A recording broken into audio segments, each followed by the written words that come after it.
Google Analytics Shopify tutorial. How to set up Google Analytics 4 on Shopify.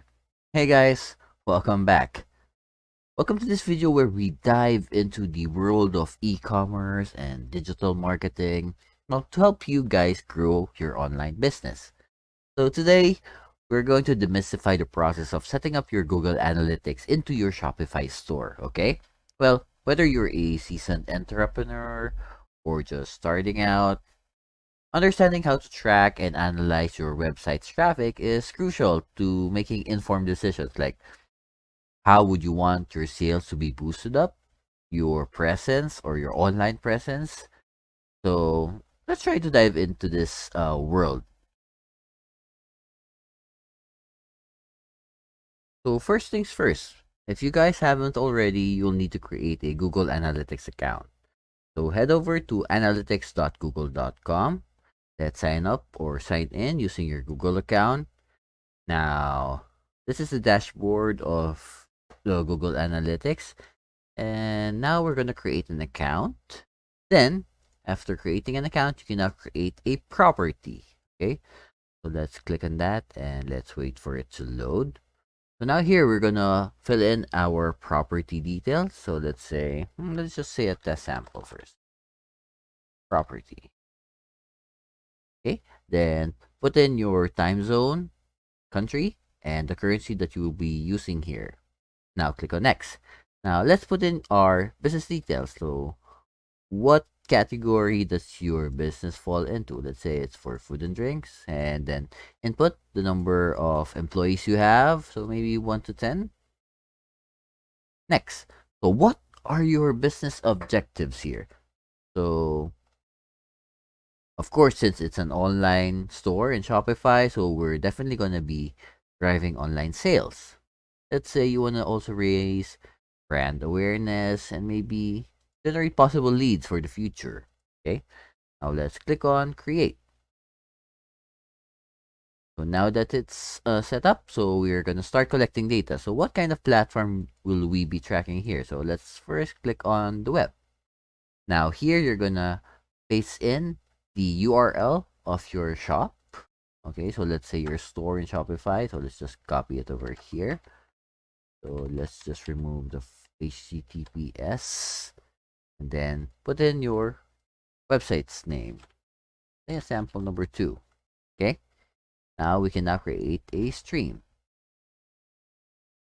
So as this one loads, so you will be able to see the different data regarding your website. So data collection isn't active yet for our website. So let's try to copy our ID here.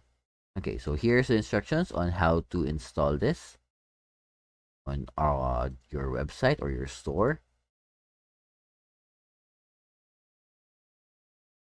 That's it. So now let's try to go over to Shopify this time. Okay.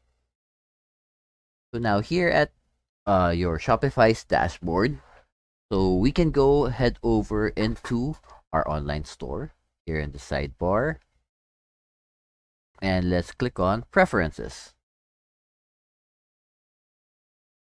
So now as this loads, we'll be able to see its connection with Google Analytics. So just browse over here at the bottom and let's click on Google Analytics, then click on setup. So we're going to go into our Shopify store, go and search for Google and YouTube. Now install this one and then click it to open the app.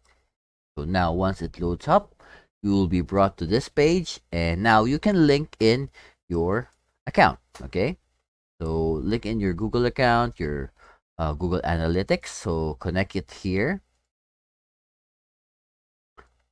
So just pick it from the drop down menu. So which one did you create earlier? Then click on connect.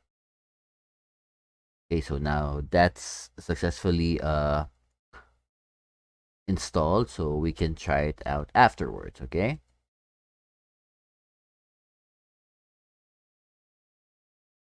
so since we were able to successfully integrate the Google Analytics into our Shopify store, go over some key features or insights that you can gain from this analytics results. Okay, so one of the most valuable aspects here is the ability of Google Analytics to track the website traffic in real time. Okay, so that means that you can see who's visiting your store, where they are coming from, what they're doing on your site right now. So by understanding your audience's behavior, you can tailor your marketing efforts. You can funnel out your website to better engage them and possibly drive in conversion. So possibly a sale, a subscription, you know. So let's see. Let's open up our Google Analytics and let's see if it's gonna reflect. So this is our website over here. So our Shopify cart. And let's go back to our Google Analytics page and see if there is data that's going to reflect. So since we just clicked on it, it's still loading up a bit. So we just need to make sure that it has been set up correctly. And now it's loading up. Okay. So to continue, one of the other powerful features here of Google Analytics is its tracking capability. So when you set up some goals, you can also define specific actions you want that for your visitors to take. Like, say, you want them to make a purchase, or maybe if you have a newsletter, you want them to sign up for it, or maybe complete a certain contact form to get their details. So when you set up different goals in Google Analytics, you can track the effectiveness of your marketing strategy or marketing campaign and be able to identify which areas would you need to improve. Okay. Now, since you have your Google Analytics set up on your Shopify, so you just need to go and tinker around it a little bit more so you can get to understand its features, its capabilities, and how it reflects the data that you have in your Shopify store. So now use this as your leverage to be able to use this data to grow further your business. So experiment with like different marketing strategies and you can get to track your progress over time. So continuously refine your approach, like improve your ways to market, the pages in your site, how you display your items, etc. Maybe pitch in some discounts or promo codes, and that's it. You'll be able to gain some information from Google Analytics here. So I hope you guys have a good time making your own website with this. So I think that's all for today. So I hope you did find our episode here quite helpful in setting up your Shopify store with Google Analytics. And remember that understanding your website's traffic is one of the keys to unlocking its full potential, especially for an online business. So thank you guys for tuning in. Until next time, and happy selling. Bye.